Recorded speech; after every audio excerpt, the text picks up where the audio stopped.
नमस्कार friend, vacancy update 24 channel पे आपका एक बार फिर से स्वागत करते हैं।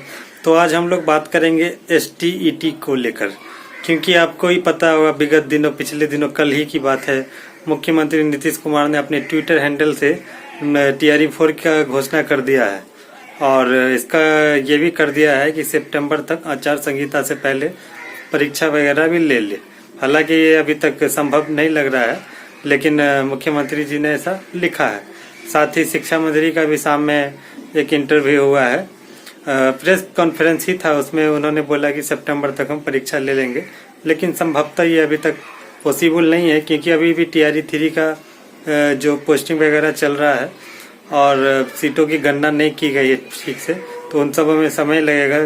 कहाँ कितना सीट खाली है नहीं है, कौन विषय में, इन सब प्रोसेस में लगभग 1 महीना लग जाएगा। तो आपको सितंबर में तो नहीं, लेकिन अगस्त के आखिरी या सितंबर के प्रथम सप्ताह में TRE-4 देखने को मिलेगा। लेकिन यहाँ पे सबसे बड़ा मुद्दा है STET को लेकर, क्योंकि आपको ही पता है कि 2022-24 और 23-25 सेशन जो BEd है तथा PG जो लोग किए हैं, जो 11th-12th के लिए एलिजिबल हो चुके हैं और जो BEd करके कंप्लीट किए हैं, वो 9th-10th में मतलब जाने के लिए एलिजिबल है। लेकिन उसके लिए तो STET हुआ ही नहीं, क्योंकि आपको ही पता है कि STET का विज्ञापन पिछली बार जो निकला था वो 2023 में निकला था, जिसका आपको लास्ट में निकला था, जिसका परीक्षा पिछले वर्ष आपको हुआ है और उसके बाद एक बार भी STET नहीं आया। जबकि सरकार ने और बिहार बोर्ड ने भी घोषणा किया था कि साल में 2 बार STET का आयोजन कराया जाएगा, लेकिन अभी इस साल एक भी नहीं हो पाया। पिछले साल एक ही हुआ था, तो 3 अभी STET बाकी है, उसमें से एक भी STET अभी तक नहीं लिया गया है। तो जितने भी 17, 22, 24, 23, 25 BEd PG वाले छात्र हैं, छात्राएं हैं, सब परेशान है कि आखिर हम लोगों के हाथ से TRE-4 निकल जाएगा, क्योंकि एक बार TRE-4 का नोटिफिकेशन आ गया तो फिर स्टेट भी मुश्किल है करना। इसलिए TRE-4 आने से पहले स्टेट का होना एकदम कंपलसरी है, बहुत जरूरी है। इसके लिए आप आंदोलन कीजिए, ट्विटर कीजिए, डिजिटल कीजिए, फिजिकल कीजिए, लेकिन किसी भी हाल में TRE-4 से पहले स्टेट का होना बहुत ही ज़्यादा जरूरी है। क्योंकि आप समझ सकते हैं बिहार में लगातार 3 चरण हो चुका है और चौथा TRE-4 इलाकों में बहाली आने के बाद सरकार का चुनावी साल है। उसके बाद आपको ही पता है कि चुनाव के बाद सरकार का क्या रुख होता है, कहाँ बहाली आएगा नहीं आएगा। वैसे भी राष्ट्रीय जो औसत होता है शिक्षक का, उसका भी अनुपात लगभग पूरा हो चुका है और इस भर्ती के TRE-4 के बाद तो कंप्लीट ही हो जाएगा। तो TRE-5 आने का अभी वर्तमान में 10 साल तक हमको लग रहा है कोई संभावना नहीं है। थोड़ा मोड़ा रिटायर होंगे तो वो 4000-5000 करके ही वैकेंसी आएगा, लाखों में वैकेंसी इस तरह से आप कभी नहीं आएगा।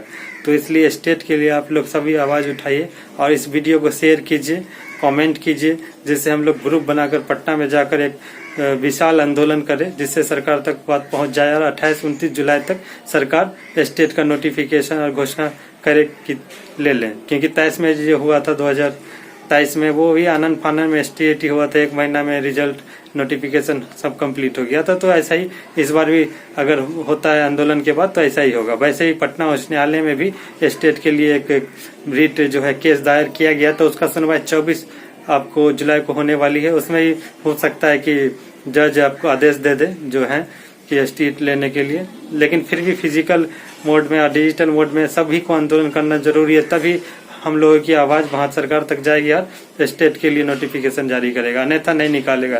क्योंकि कल ही देख रहे हैं एक शिक्षा मंत्री कशिश नीज ने इंटरव्यू लिया और कहा कि स्टेट होगा कि नहीं TRE-4 से पहले, तो उन्होंने बताया कि हम नियमानुसार काम करेंगे, मतलब कि क्लियर जवाब नहीं दिया। आज के न्यूज पेपर प्रिंट मीडिया में भी ये बात लिखा गया है।